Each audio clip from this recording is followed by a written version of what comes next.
Now it's time for us to speak about a sport that sucks, baseball. Listen, now, a lot of people know my story. Tim McAfee literally did not allow me to play baseball or Jason play baseball because he hated the sport so much.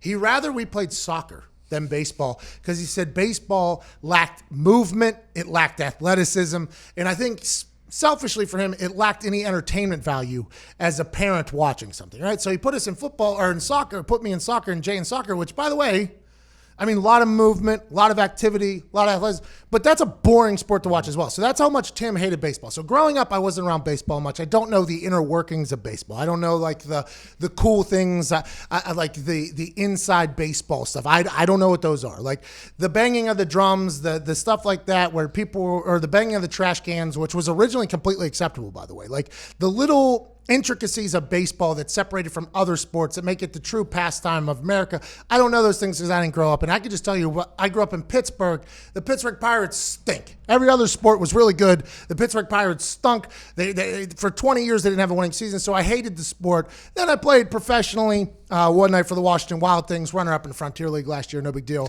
And I had a whole new respect for it, right? I had a whole new respect for baseball. I enjoyed playing it and everything like that. But still, as a spectator of the sport, can't stand it. I don't know how people watch MLB games. I have no idea how you do it. The only reason that I found is to go to a baseball game is in Pittsburgh when you go to PNC Park and you just get hammered in the parking lot. Yep. You're just going to get hammered in the parking lot and then you're strolling into the stadium and then you're like, oh, watching another team win that isn't the Pirates. You're hopefully taking a fishing net in there, catching a baseball. You're yelling at the little ball boy working on the third baseline if he gets foul ball to throw you a ball. Like there's everything but baseball going on. Then we went to the Yankees game for the playoffs. It was awesome to watch. It was very cool. I mean, it was a cool environment. But overall, in my eyes, baseball is still very, very difficult to watch. It's a difficult sport to watch. I like the playoffs. Other than that, I think the sport stinks. I think it's just there's a lot of things they could do differently. I think the season's too long, blah, blah, blah, you name it. But now that I know who the commissioner is, I have never felt more right about something in my life. The fact that the sport of baseball picked this Manfred guy to be their head guy is the most damning thing that could happen to a sport that has a lot of damning things. I mean, they have 25 people watching their games in a lot of cities, and the guy that they chose to run it is an uttering buffoon in this Rob Manfred guy. This Manfred guy, whenever he speaks to the public, he called his own trophy, the commissioner's trophy, a piece of metal. He basically diminished every single thing that has ever happened in baseball, all the while not being able to make contact with the people he's talking to. People don't like Roger Goodell, right? For obvious reasons, because the NFL has passionate fans, loyal fans. It's the best league in the world. So whenever you're the commissioner, you're going to have to make hard decisions. He's made some bad ones, I think. I think he's made some bad decisions, but every decision he makes is in the middle of a fishbowl. It is going to be magnified to the 10th. This Manfred guy I didn't even know existed. That's how irrelevant baseball is. I didn't even know this guy existed until this week. And he's 0 for 10 in 1 week in my eyes. And he still has a job. He's still going to be the face of baseball. And this guy is the worst commissioner of anything. I've seen fantasy football leagues commission better than this Manfred guy who called his own World Series trophy a piece of metal this week. He's the one who gave immunity to these people that all these other players are like, no, you don't give immunity to what they're doing.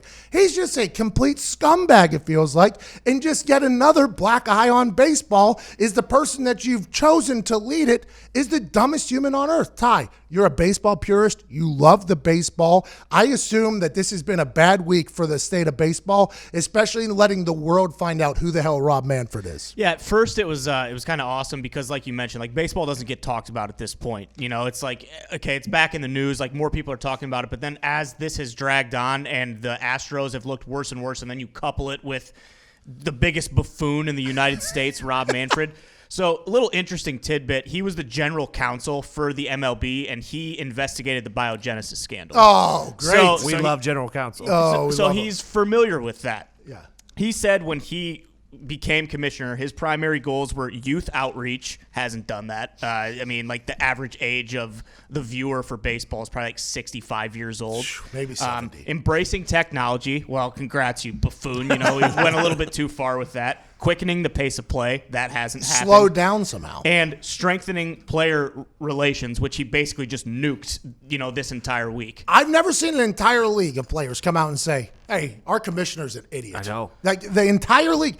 Now, when we first had Tucker Barnhart on, immediately upon By the way, Gold Glove winner, friend of the show. I don't hate baseball players, just the sport of stuff to watch.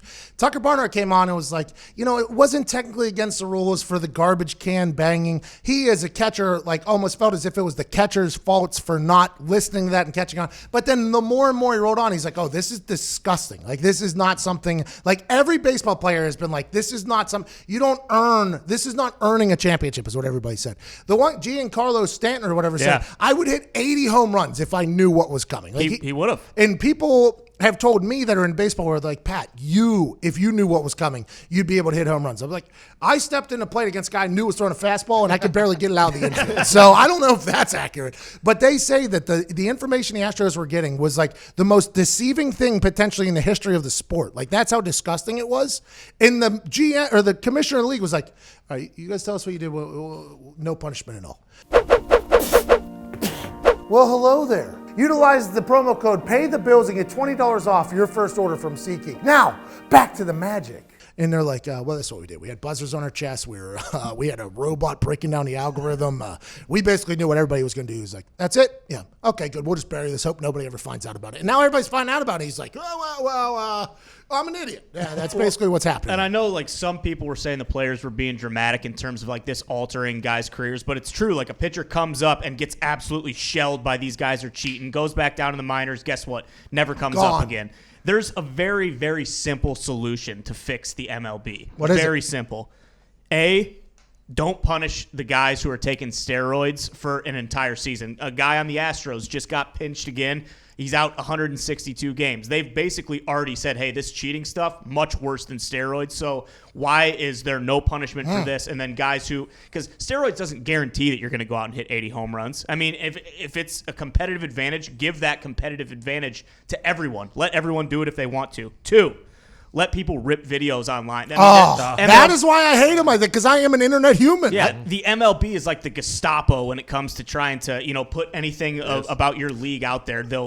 The good news for them, though, is there's really nothing we'd want to put out there. Exactly. I mean, sometimes they'll be big bombs, cool fights, that kind of stuff. There was one time there was a bird flying around the stadium. He wrecked into the thing. That was funny. Yeah. And then they have the Falcon during the national anthem. Normally, lands on the person's arm. Yeah, that type of stuff. Third thing, let the pitchers nail these guys from the Astros. Absolutely. This is baseball, right? This is the intricacies of baseball. Hey, you do our guy wrong, we're going to do you wrong. Exactly. Especially Bregman said on a podcast that one of his favorite parts about baseball is that when guys do something wrong, that they get hit. It's an unwritten rule. So let pitchers nail these guys, hit them in the, obviously not try to hurt them or anything like that, but these guys deserve, they deserve their comeuppance. And then lastly, cut 40 to 45 games off the season so that we're not starting when snow's on the ground in March and it's cold as hell in October. You're playing in the summer months. You're done by the time the NFL rolls back around, and maybe more people will watch baseball. Here, Ty Schmidt. Ty, you'd be a better commissioner than that idiot I've seen on the internet the last couple of days. By the way, haven't seen him on TV, only seen him on the internet, which is weird because the MLB hates the internet.